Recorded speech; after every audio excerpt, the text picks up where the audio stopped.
Hello friends, good evening. मेरा नाम है नितेश। तो आज हम बात करने वाले हैं कि कैसे आप अपना पैसा कंपाउंडिंग के द्वारा म्यूचुअल फंड से ग्रो कर सकते हैं। तो आज का जो टॉपिक है, let your money grow like a tree. तो आप म्यूचुअल फंड की मदद से कैसे अपना पैसा कंपाउंड कर सकते हैं, उसकी हम आज बात करने वाले हैं। और हम आपको ऐसा ऐसा डेटा इसमें दिखाने वाले हैं जिसको देख के आप चौंक जाएंगे कि कैसे वेल्थ को क्रिएट किया जाता है और कितने साल में ये पैसा आपका कितने टाइम्स ये ग्रो कर जाएगा। आज हम आपको ये चीज़ दिखाने वाले हैं, तो अंत तक कृपया बने रहिए। चलिए स्टार्ट करते हैं। सबसे पहले आप देखिए कि पहली स्लाइड है, mutual fund returns are not linear. Linear का मतलब है कि हम सोचते हैं कि आज मैंने पैसा म्यूचुअल फंड में अगर डाला है तो ये अगले दिन से ही बढ़ना शुरू हो जाएगा, लेकिन ऐसा नहीं है। म्यूचुअल फंड के केस में उतार चढ़ाव मार्केट में आते रहते हैं, कभी वो ऊपर होगा कभी वो नीचे होगा। तो इसी तरीके से अगर आप देखेंगे, हमने ये निफ्टी 50 का एक एग्ज़ाम्पल लिया है। निफ्टी 50 हमारे कंट्री का ब्रॉड बेस्ड इंडेक्स है, जो कि आप टीवी में देखते ही होंगे। तो इसमें जो ये डेटा दिखाया गया है, अगर आप देखेंगे, ये नवंबर 1995 से लेके जनवरी 2026 का ये डेटा है, जो कि ये डेटा ऑफिशियल एनएससी इंडिया की वेबसाइट से लिया गया है। इसमें आप देखें तो ये बेस 1000 लिया गया है। सो ये 1000 से शुरुआत हुई थी इसकी, और आज आपका निफ्टी जो ट्रेड कर रहा है वो अराउंड अबाउट 24,000 के आसपास ये ट्रेड कर रहा है, 24-25,000।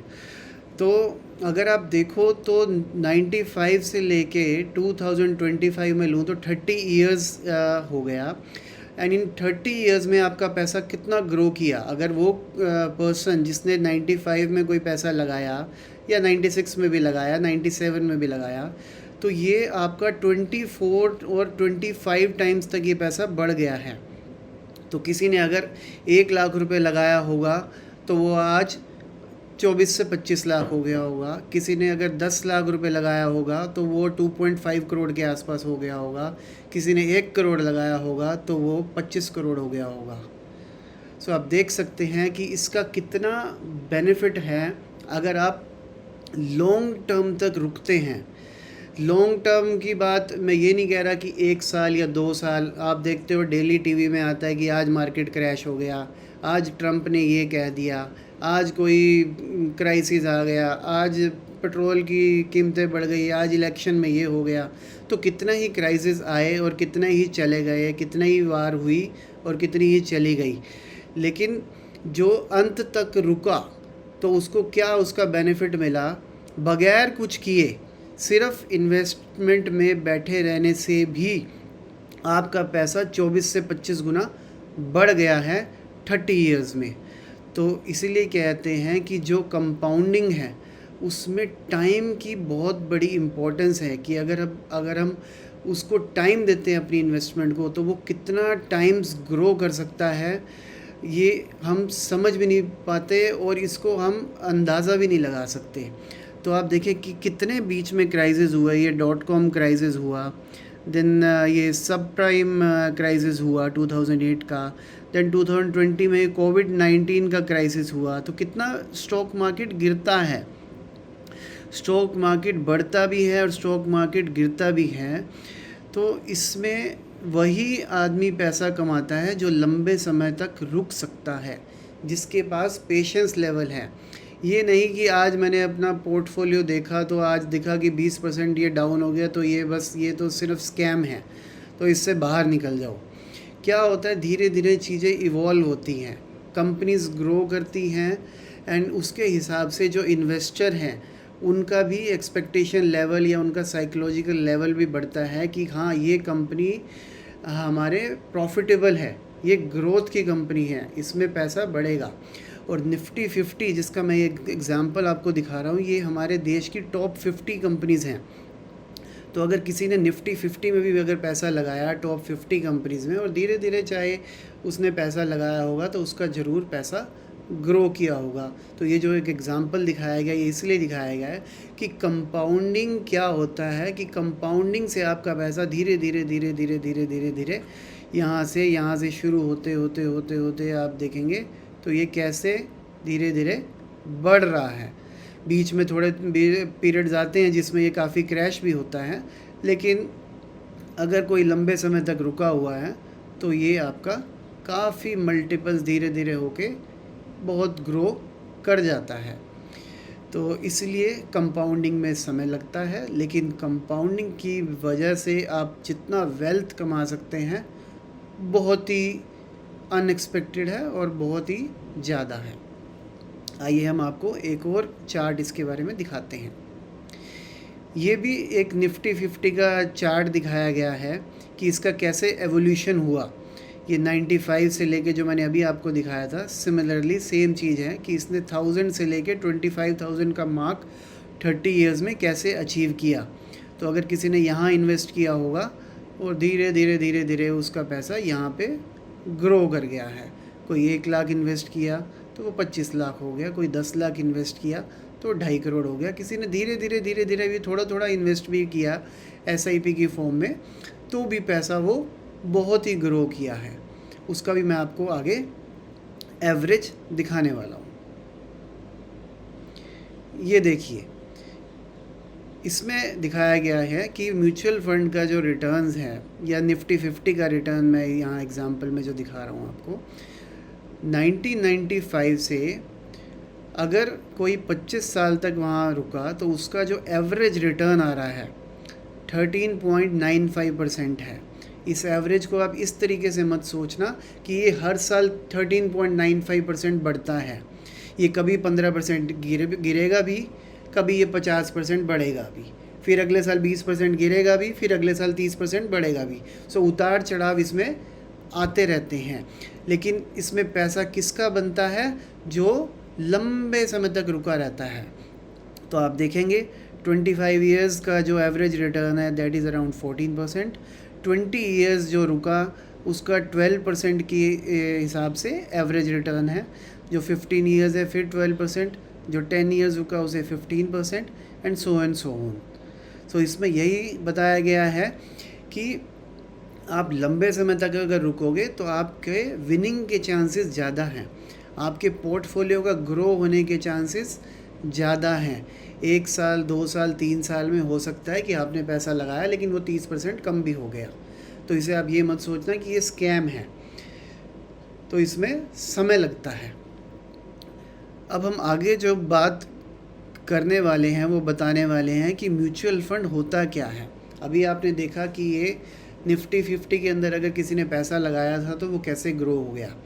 तो म्यूचुअल फंड आपको क्या कहता है कि mutual fund allows you to invest in a pool of companies together with a option of small investment of your choice. एक म्यूचुअल फंड जो होता है उसमें एक कंपनीज का बास्केट होता है। किसी फंड में 10 कंपनीज, किसी में 20, किसी में 30, किसी में 50, किसी में 100, किसी में 150, किसी में 500 कंपनीज भी होती हैं और उनमें थोड़ा थोड़ा कंट्रीब्यूशन होता है, 2%, 5%, 6%, 4%, 3%। वो धीरे धीरे वो आपका पैसा उसके अंदर एलोकेट हो जाता है, थोड़ा पैसा सभी में चला जाता है। तो आपको एक एवरेज रिटर्न उससे मिल जाती है। किसी कंपनी का शेयर प्राइस बढ़ेगा, किसी का कम होगा, किसी का ज़्यादा बढ़ेगा, किसी का कम बढ़ेगा, तो एक एवरेज हो के आपको रिटर्न धीरे धीरे डेली उसमें ग्रो होता है या डेली धीरे धीरे कम होता है। एक और बात करें हम अगर इसकी, mutual fund also allows you to invest in a pool of asset class. ये नहीं कि म्यूचुअल फंड सिर्फ शेयर्स में इन्वेस्टमेंट है। जो शेयर्स की चीज़ें होती हैं वो ही है इक्विटी, कि कंपनीज़ की इक्विटी में पैसा लगा है। उसके बाद फिक्स्ड इनकम के प्रोडक्ट होते हैं जिसमें कि बॉन्ड्स इशूड होते हैं। सपोज़ गवर्नमेंट ऑफ इंडिया को कुछ पैसा म्यूचुअल फंड ने दिया और गवर्नमेंट ऑफ इंडिया उस पर हमें इंटरेस्ट पीरियोडिकली देती रहेगी, तो वो फिक्स्ड इनकम का भी इसके अंदर कंपोनेंट हो सकता है। कमोडिटी का भी इसके अंदर कंपोनेंट हो सकता है, जैसे कि गोल्ड और सिल्वर। अभी आपने देखा होगा रिसेंटली गोल्ड एंड सिल्वर कितना इंक्रीज़ किया था। सिल्वर सितंबर 2025 में 90,000 के आसपास था और वो 4 लाख तक भी गया था 6 महीने के अंदर। इसी तरीके से गोल्ड भी बहुत इंक्रीज़ किया है लास्ट 2 इयर्स में। तो म्यूचुअल फ़ंड के अंदर एक फ़ंड मैनेजर जो होता है वो आपका कुछ पैसा शेयर्स में भी रखता है, कुछ कंपनीज़ के, कुछ फिक्स्ड इनकम में भी रखता है, कुछ कमोडिटीज़ में भी रखता है और कुछ कैश भी रखता है। अब मैं आपको एक बहुत ही सरल तरीके से एक म्यूचुअल फ़ंड का एक एग्ज़ाम्पल देने वाला हूँ। आप दिन पे दिन के जो भी खर्चे करते हैं या पीरियोडिकली आप खर्चे करते हैं, आप वॉच ख़रीदते हैं, आप टाइटन की ख़रीद लेते हैं, एग्ज़ाम्पल ले रहा हूँ। मोबाइल या लैपटॉप ख़रीदते हो, आप एप्पल का ख़रीदते हो, सैमसंग का ख़रीदते हो, डेल का ख़रीदते हो, एलजी का ख़रीदते हो। मोबाइल फ़ोन नेटवर्क हम यूज़ करते हैं एयरटेल, जियो। गाड़ी हम यूज़ करते हैं मारुति, टाटा। फ्यूल हम भरवाते हैं Indian oil, Bharat petroleum. Banks हम जाते हैं HDFC, ICICI, SBI। इंश्योरेंस हम लेते हैं सपोज़ ICICI से, HDFC से। इंटरनेट पे हम सर्च करते हैं गूगल से, फेसबुक यूज़ करते हैं, शॉपिंग करते हैं अमेज़ोन से करते हैं, मेडिसिन लेते हैं सिप्ला कंपनी, सन फार्मा, जाइडस, ये कुछ एग्ज़ाम्पल हैं। तो ये एक ऐसी टॉप कंपनीज़ हैं जो कि इंडिया की, जिसको हम डेली यूज़ करते हैं। तो आप क्या नहीं देखते कि इनके प्राइजेज़ कितना बढ़ रहे हैं, कि लास्ट 10 साल पहले जो चीज़ आपको मिलती थी 1 रुपये में, वो आज कितने रेट में मिल रही है, उसका प्राइस बढ़ गया है। अगर उसका प्राइस बढ़ गया है तो उसके शेयर का भी प्राइस बढ़ गया है। और म्यूचुअल फ़ंड क्या होता है, तो सपोज़ कोई एक फ़ंड मैनेजर है, उसने इन सारी कंपनीज़ को एक बास्केट बना लिया, 10 कंपनीज़ को, 20 कंपनीज़ को, 30 कंपनीज़ को एक बास्केट बना लिया और उसको एक एलोकेशन दे दिया कि थोड़ा थोड़ा थोड़ा थोड़ा थोड़ा सभी में हम थोड़ा थोड़ा पैसा डिस्ट्रीब्यूट करेंगे। अगर जो इन्वेस्टर्स हैं वो, अगर जितना भी एक इन्वेस्टर्स का एक कंट्रीब्यूशन आता है, सपोज़ 1 लाख रुपीज़ या 1 लाख करोड़ रुपीज़ आता है, तो वो 5% टाइटन में डाल दिया, 5% एप्पल में डाल दिया, 5% टाटा में, इंडियन ऑयल में, ऐसे थोड़ा थोड़ा सभी में डिस्ट्रीब्यूट करता है ताकि वो रिस्क डाइवर्सिफाई हो जाता है। और जैसे जैसे कंपनी की प्रॉफिटेबिलिटी बढ़ती है, वैसे वैसे जो ट्रेडर्स हैं, जो ट्रेड करते हैं डेली, वो धीरे धीरे उनके शेयर्स परचेज़ करते रहते हैं, सेल करते रहते हैं। Over a period of time पे क्या होता है, जिस कंपनीज़ की ज़्यादा रेपुटेशन होती है, ज़्यादा प्रॉफिटेबिलिटी होती है, उस कंपनीज़ का शेयर प्राइस बढ़ता रहता है। उस कंपनी का शेयर प्राइस बढ़ता रहता है तो क्या होगा, उसके जो म्यूचुअल फ़ंड ने जो उसमें शेयर्स में परचेजिंग कर रखी है, उसका भी यूनिट की वैल्यू बढ़ती है। तो आपके जो यूनिट आपने ख़रीदे हैं उसकी भी वैल्यूएशन बढ़ती रहती है। एंड सिमिलरली आपका जो पोर्टफोलियो की वैल्यू है वो over a period of time बढ़ जाती है। तो ये सिंपल सा एक एग्जांपल दिया था मैंने आपको, और यहाँ पे भी एक लिखने की कोशिश की है कि a single mutual fund may have all these companies as a part of its portfolio along with some allocation to gold, silver, cash etcetera. तो एक किसी भी म्यूचुअल फंड में ऐसा भी हो सकता है कि कंपनीज़ के शेयर्स में भी इन्वेस्टमेंट हो, और कुछ गोल्ड भी ख़रीदा हो, कुछ सिल्वर भी ख़रीदा हो, कुछ बॉन्ड्स भी ख़रीदे हों, और कुछ पैसा लिक्विड भी रखा हो। आइए हम आपको एक आगे इसका एक एग्ज़ाम्पल दिखाने वाले हैं। अब मैंने एक इलिस्ट्रेशन यहाँ पे एक बनाने की कोशिश करी है जिससे आपको समझा सकूँ कि एक म्यूचुअल फ़ंड क्या होता है। तो आपने सपोज़ 100 रुपीज़ दिए, तो वो 100 रुपीज़ में अगर एक म्यूचुअल फ़ंड जिस कंपनी ने निकाला है, उसने सपोज़ ये कंपनीज़ ले रखी हैं अपने फ़ंड में, HDFC bank, ICICI bank, state bank of India, Titan, Maruti Suzuki, alphabet Google को बोलते हैं, मेटा ये हमारा फेसबुक, व्हाट्सएप वगैरह है, फिर ये Amazon, Apple, Indian oil, Cipla. तो सपोज़ ये टॉप कंपनीज़ में उसने ये शेयर्स परचेज़ करे जो आपने पैसे दिए, उसमें ये 66% मैं इसमें एक जस्ट एक एग्जांपल के लिए दे रहा हूँ। तो 66% आपका पैसा शेयर्स में चला गया, 10% पैसा आपका गोल्ड में चला गया, 10% पैसा आपका सिल्वर में चला गया, एंड 14% पैसा उसने कैश रख लिया। कैश भी फंड मैनेजर क्यों रखते हैं कि सपोज़ मार्केट गिर गया, मार्केट 20% गिर गया, तो इस पैसे को यूज़ करके वो और चीज़ें और शेयर्स ख़रीद लेते हैं, क्योंकि तब उस टाइम पे सस्ता शेयर्स का वैल्यू है, तो सस्ता मिल रहा है, तो वो और यूनिट्स उसके ख़रीद लेते हैं। अब हम आगे आपको दिखाने वाले हैं कि म्यूचुअल फ़ंड के कुछ मिथ्स हैं, कि कुछ लोगों के बीच में शंका है कि म्यूचुअल फ़ंड क्या है और रियलिटी क्या है, उसके बारे में मैं आपको थोड़ा सा बताने वाला हूँ। पहला है, I invest in SIP not in mutual fund. लोग बोलते हैं मैंने तो SIP कर रखी है, लेकिन उसको ये नहीं पता कि उस SIP के अंदर चल क्या रहा है, उस SIP के अंदर कौन सा फ़ंड है और उस फंड के अंडरलाइंग किस स्टॉक्स में पैसा लग रहा है, क्या उस फंड के अंदर कोई कमोडिटी भी है, क्योंकि हम कभी भी स्कीम के बारे में पढ़ते नहीं हैं। तो रियलिटी क्या है, SIP is not a product. SIP कोई प्रोडक्ट नहीं है, ये एक तरीका है इन्वेस्टमेंट का, but a method of investing.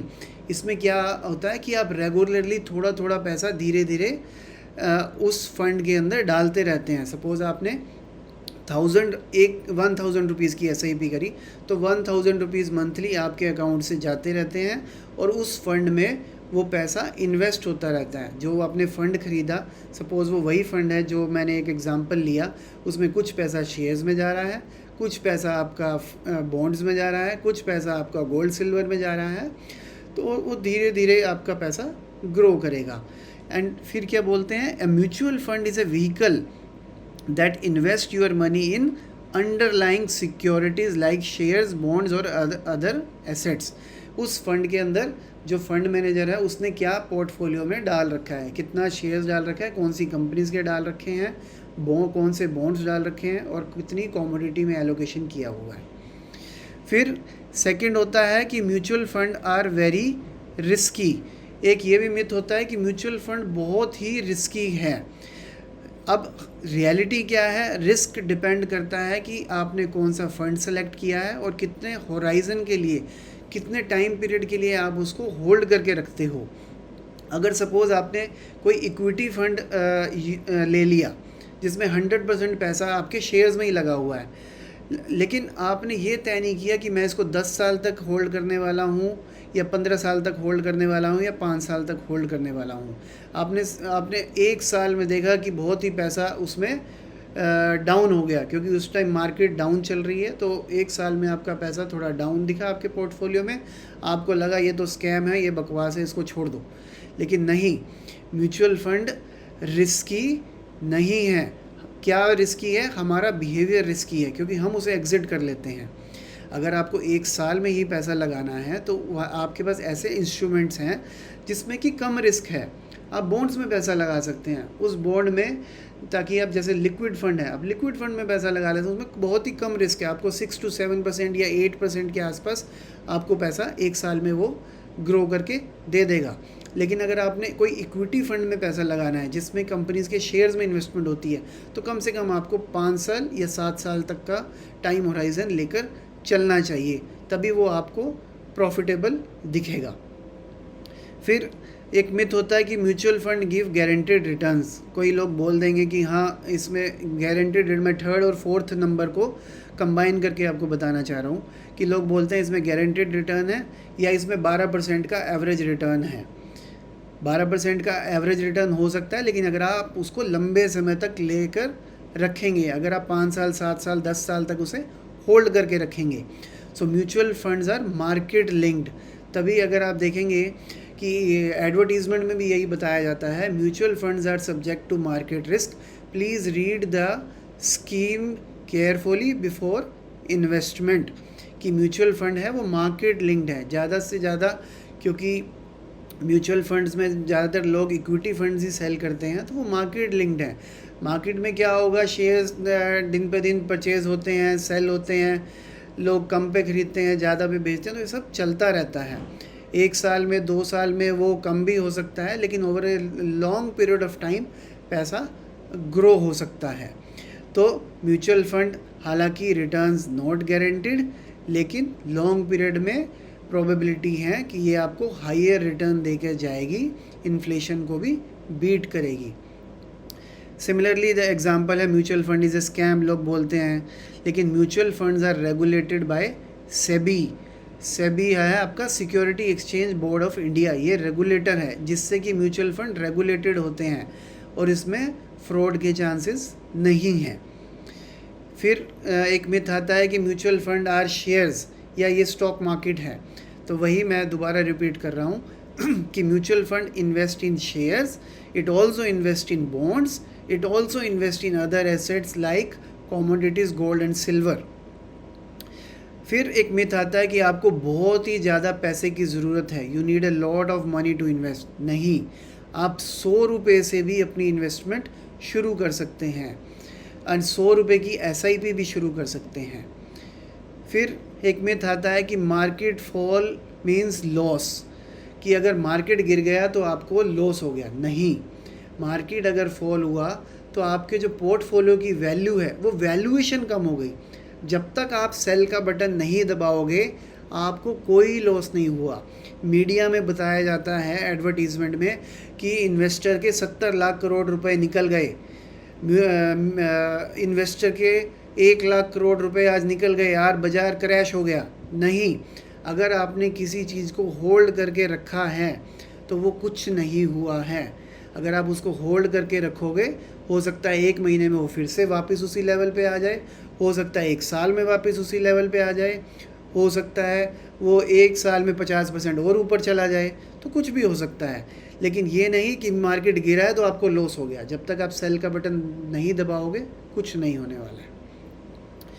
Mutual fund are only for the rich, नहीं, म्यूचुअल फंड सभी के लिए है। छोटे आम आदमी से आम आदमी भी इसमें पैसा डाल सकता है। जैसे मैंने पहले जिक्र किया कि आप 100 रुपये से भी अपनी इन्वेस्टमेंट शुरू कर सकते हो। आप अपनी इन्वेस्टमेंट को टाइम दे सकते हो और धीरे धीरे over a period of time ये आपका पैसा बहुत ही ग्रो करेगा। जैसे मैंने आपको दिखाया कि 1995 से 2025 तक ये 25 गुना आपका पैसा बढ़ गया है। तो इसमें पैसा ग्रो करता है अगर आप उसमें टिके रहते हैं। फिर एक मिथ होता है कि timing the market is crucial. ज़रूर, एक टाइमिंग द मार्केट भी क्रूशियल चीज़ है, लेकिन सिर्फ ये टाइमिंग द मार्केट ही सब कुछ नहीं है। सपोज़ अगर 4 लाख रुपए की चांदी थी, या पहले 90,000 रुपये की चांदी थी सितंबर में, और कोई 4 लाख रुपए की जब चांदी हुई तब उसमें एंटर कर रहा है, तो टाइमिंग भी क्रूशियल है। आपको जब इन्वेस्ट करना है तो आपको रेट देख के नहीं करना है कि इस टाइम पे बहुत ज़्यादा है तो ये ग्रो करता ही रहेगा। उस टाइम पे वो एसेट क्लास ऑलरेडी बढ़ चुकी है, तो आपको धीरे धीरे उसमें इन्वेस्ट करना है। तो एक आम आदमी के लिए अगर आप SIP की फॉर्म में इन्वेस्टमेंट करते हो तो बहुत ही कम रिस्क है आपके पैसे पे। अगर आप लमसम इन्वेस्टमेंट करते हो, सपोज़ आप एक ही बार में 10 लाख 20 लाख या 25 लाख रुपए डालते हो, तब टाइमिंग मैटर करती है। तब टाइमिंग का एक रिस्क रहता है कि सपोज़ आपने 10 लाख रुपए एक ही बार में डाल दिया और अगले ही दिन 20% मार्केट गिर गया, तब आपको लगेगा कि मेरा तो 20% पैसा अगले ही दिन गिर गया, ये तो स्कैम है। इसलिए एक आम आदमी को जब इसमें शुरुआत करनी है तो बहुत ही छोटे ही पैसे से शुरुआत करनी चाहिए, क्योंकि आपको पहले एक कॉन्फिडेंस लेवल चाहिए कि जो आप कर रहे हो, हाँ तो ये सही है और मेरा पैसा ज़्यादा स्टेक पे नहीं है। आप ऐसा भी कर सकते हो, सपोज़ आपने एक फ़िक्स डिपॉज़िट कर रखा है, आपको उस पर कोई इंटरेस्ट मिल रहा है, आप उस इंटरेस्ट के पैसे को निकाल के भी इसमें इन्वेस्ट कर सकते हो, ताकि सबसे पहले आपको एक कॉन्फिडेंस बिल्टअप हो। जब आपको एक कॉन्फिडेंस बिल्टअप होगा तो धीरे धीरे आपको लगेगा कि हाँ इसमें पैसा बन रहा है। बस उसको निकालेगा मत, इसमें वही पैसा डालिए जिसकी ज़रूरत आपको ना के बराबर है। आपके पास इमरजेंसी मनी हमेशा होना चाहिए, क्योंकि मार्केट में पैसा बनाना एक लंबे समय का काम है। ऐसा नहीं कि 1 साल में 2 साल में बन जाएगा। जो आपको 1 साल 2 साल या 3 साल में पैसा चाहिए वो आप अपने फ़िक्स डिपॉज़िट में भी रख सकते हो, ताकि वो आपको इमरजेंसी के टाइम पे हेल्प करे। आप लिक्विड फंड में रख सकते हो, म्यूचुअल फंड के, उसमें भी आपका पैसा धीरे धीरे ग्रो करता रहता है, उसमें मार्केट का कोई रिस्क नहीं रहता। लेकिन इसमें जो आपको पैसा लगाना है उसमें वही लगाना है जो आप लंबे समय तक होल्ड कर सके। आप लंबे समय तक वही पैसा होल्ड कर पाओगे अगर आपने एक इमरजेंसी स्ट्रेटजी बना रखी है कि घर में कोई भी इमरजेंसी आई तो मेरे पास कुछ पैसा उस इमरजेंसी को हेल्ड करने के लिए हैगा। क्योंकि क्या होगा अगर मार्केट क्रैश करेगा और आपने इमरजेंसी मनी भी मेंटेन नहीं कर रखा, तो क्या होगा, आपको वो इन्वेस्टमेंट रिडीम करनी पड़ेगी। उस केस में क्या होगा, जितनी मेहनत आपने उस इन्वेस्टमेंट को दी या जितना टाइम आपने उस इन्वेस्टमेंट को दिया, वो सब खराब हो जाएगा। इन्वेस्टमेंट में आप तभी बन सकते हो या इन्वेस्टमेंट में आप तभी रह सकते हो अगर आपने अपनी इमरजेंसीज प्रोटेक्ट कर रखी हैं। ये बहुत ज़रूरी है। अगर आपने 10 साल, 20 साल, 30 साल में अगर पैसा बनाना है तो आपको कुछ पैसा ज़रूर इमरजेंसी के लिए रखना पड़ेगा अलग से। उसमें आप ये मत देखिए इसमें क्या रिटर्न आ रहा है, उसमें 6% फिक्स डिपॉजिट का रिटर्न भी बहुत है, क्योंकि वो आपको इमरजेंसी में हेल्प करेगा। आपके पास हेल्थ इंश्योरेंस, लाइफ इंश्योरेंस ज़रूर होना चाहिए, वो आपकी इमरजेंसी को प्रोटेक्ट करेगा।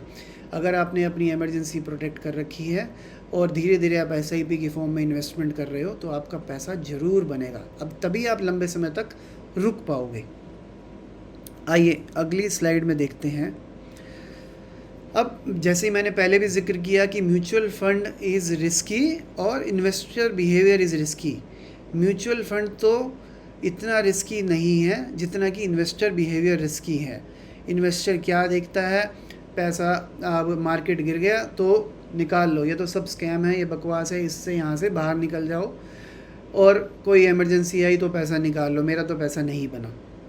तो अगर आप लंबे समय तक रुकोगे, पैसा आपका ज़रूर ग्रो करेगा। मैं एक और आपको एग्जांपल दे रहा हूँ। सपोज़ हमने एक एग्जांपल देखा निफ्टी 50 का, उसमें टॉप 50 कंपनीज़ हैं इंडिया की, है ना। कई लोग बोलते हैं कि कंपनी बैंकरप्ट हो गई, कंपनी भाग गई, मेरा तो पैसा डूब जाएगा। मैं कहता हूँ कि चलो एक कंपनी डूब गई, भाग गई, लेकिन अगर आपके फ़ंड में 50 कंपनीज़ हैं, क्या आप सोच सकते हो कि 50 की 50 कंपनी डूब जाएंगी? उस एक कंपनी का एलोकेशन आपके पोर्टफोलियो में सिर्फ 5%, 4% या 3% है। उस 3% से आपको ज़्यादा फ़र्क नहीं पड़ने वाला है।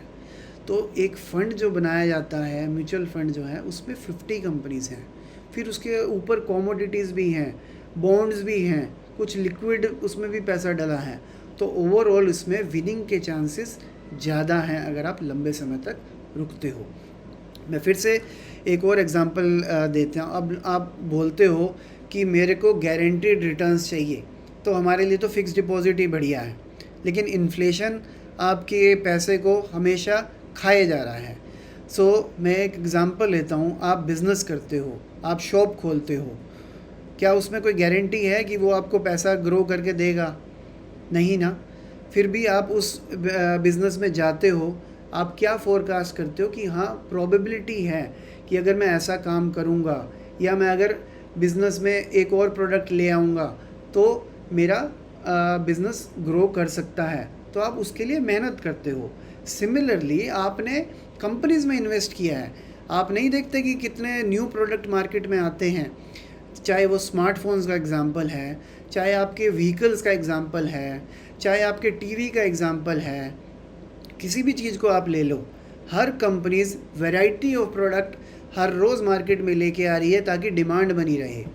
डिमांड बनी रहती है तो वो उनका सेल्स बढ़ता है, सेल्स बढ़ता है तो प्रॉफिट बढ़ता है, प्रॉफिट बढ़ता है तो इन्वेस्टर का कॉन्फिडेंस बढ़ता है, इन्वेस्टर का कॉन्फिडेंस बढ़ता है तो वो लोग ज़्यादा उस शेयर्स में इन्वेस्ट करते हैं, और ज़्यादा उनमें इन्वेस्टमेंट हो गई तो उनका प्राइस बढ़ेगा, उनका प्राइस बढ़ेगा तो आपके फ़ंड का प्राइस ज़रूर बढ़ेगा।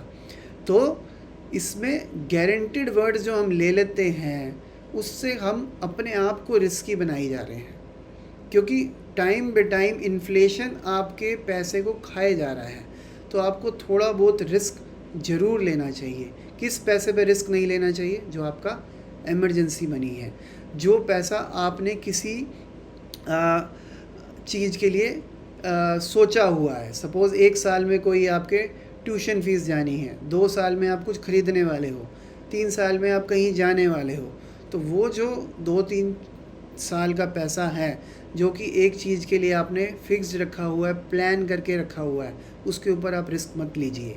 लेकिन जो गोल आपका 5 साल, 7 साल, 10 साल, 20 साल का है, उस पे आप थोड़ा बहुत रिस्क ज़रूर लीजिए, उसमें विनिंग के चांसेस ज़्यादा हैं। एक और एग्ज़ाम्पल लेता हूँ। हम घर से ऑफिस के लिए जाते हैं, सैलरी के लिए जाते हैं, उसमें भी कोई गारंटी नहीं है कि वो सैलरी हमेशा मिलती रहेगी, हम फिर भी उसमें जाते हैं। तो रिस्क तो हर जगह ही है। हम घर से ऑफिस जाते हैं या ऑफिस से घर आते हैं, हम वैकेशन पे जाते हैं, कुछ भी हो सकता है, लेकिन हम हमेशा एक पॉजिटिव माइंडसेट से आगे बढ़ते हैं या पॉजिटिव बिलीफ से आगे बढ़ते हैं कि हाँ, सब चीज़ें ठीक ही होंगी। इसी तरह इन्वेस्टमेंट भी है। अगर आप समझ के किसी चीज़ में इन्वेस्ट करोगे, जो चीज़ आपको करना चाहिए, जिस चीज़ को आप टॉलरेट कर सकते हो, तो आपके विनिंग के चांसेस ज़्यादा हैं। अब मैं आपको एक ये चार्ट दिखाने वाला हूँ। ये भी ऑफिशियल चार्ट है, एसोसिएशन ऑफ म्यूचुअल फंड की वेबसाइट से मैंने लिया है, जिसमें दिखाया गया है SIP monthly contribution cross 0.32 lakh crore mark. 32,000 crore रुपए की SIP मंथली हमारे देश में चल रही है। और अगर मैं आपको ये दिखाऊं, मार्च 2021 में ये 10,000 करोड़ के आसपास थी, और धीरे धीरे धीरे धीरे धीरे धीरे देखिए आप ये कैसे ग्रो कर रही है। और आप इन्वेस्ट नहीं कर रहे, इसका मतलब ये नहीं कि लोग इन्वेस्ट नहीं कर रहे, बहुत लोग इन्वेस्ट भी कर रहे हैं। अगर आप यहाँ पे देखेंगे, number of contributing SIP accounts in crores 9.72 crores 9.72 crores people.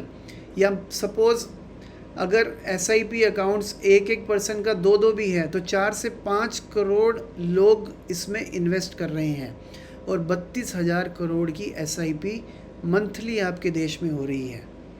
अगर आपका कंट्री ग्रो करेगा, वो इन कंपनीज़ की बदौलत करेगा। कंपनीज़ ग्रो करेगी, आपके कंट्री की GDP बढ़ेगी। अगर वो ग्रो करेगी तो आपका फ़ंड की वैल्यू भी ग्रो करेगी, आपकी इन्वेस्टमेंट भी ग्रो करेगी।